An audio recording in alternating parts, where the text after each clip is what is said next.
Hi there, Rabbi.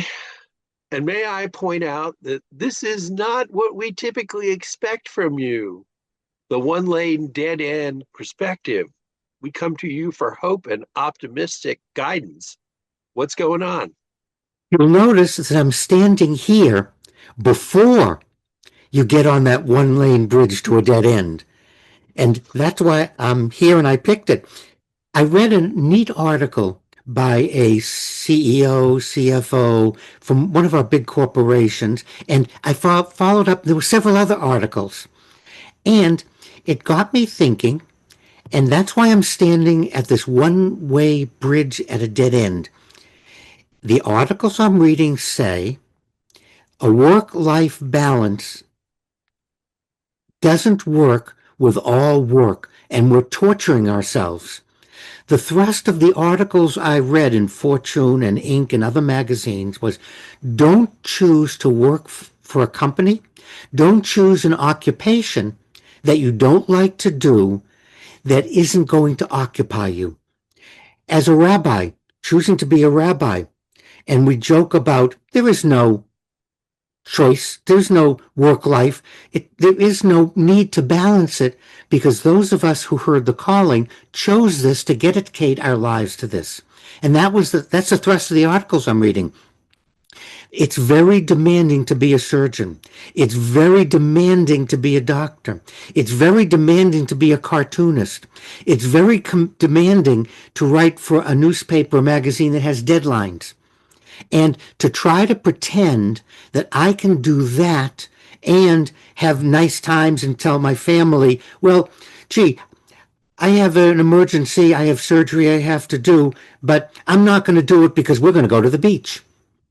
The thrust of the article, and I'm 100% behind it, don't pick a job, an occupation, or a career where you can't balance. Not every job position allows us this work-life balance.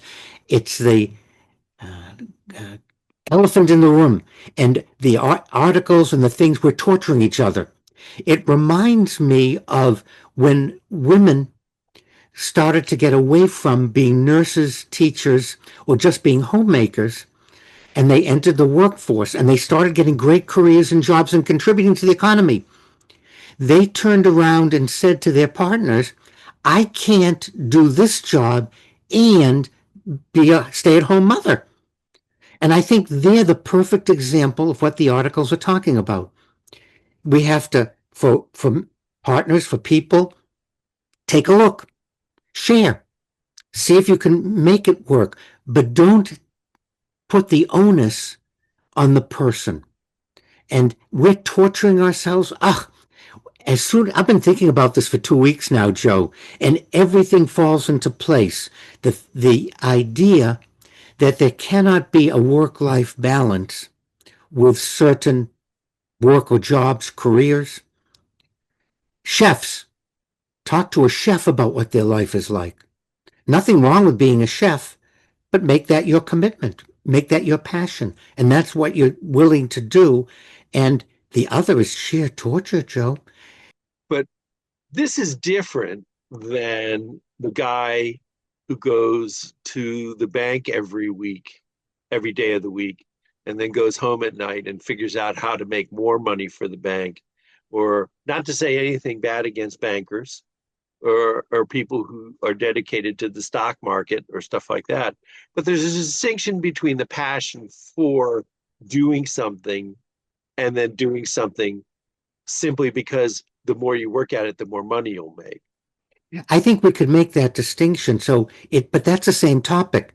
Don't go into something and sacrifice something else and then bemoan the fact that you can't do something that you sacrificed.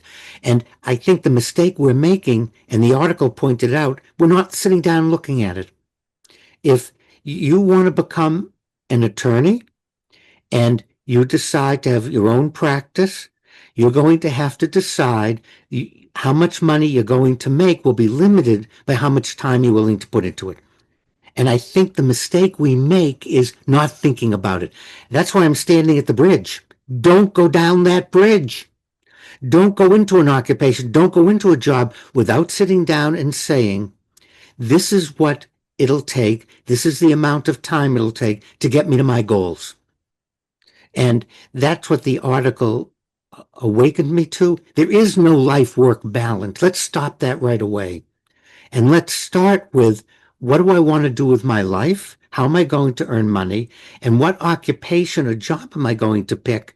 And how much of my life will that take up? And I'm doing it. It's okay. But don't do it if it's not going to be okay. Well, and even if it's something that most people see as essential in a form of dedication like law enforcement, Andy Griffith occasionally went fishing with Opie. But it's all about the choices. And my choice, as always, is to go with you, Rabbi. Thank you, as always. You're spot on, because if I go into law enforcement, I could just stay in the rank and file, work my tour of duty, and then I'm not going to be called in unless it's an emergency. However, if I want to move up the ranks, if I want to be a supervisor, if I want to be in charge of something, then that's going to take away from the family side. Rather than it being by accident, let's start by making it a choice. We might be able to have our cake and eat it too.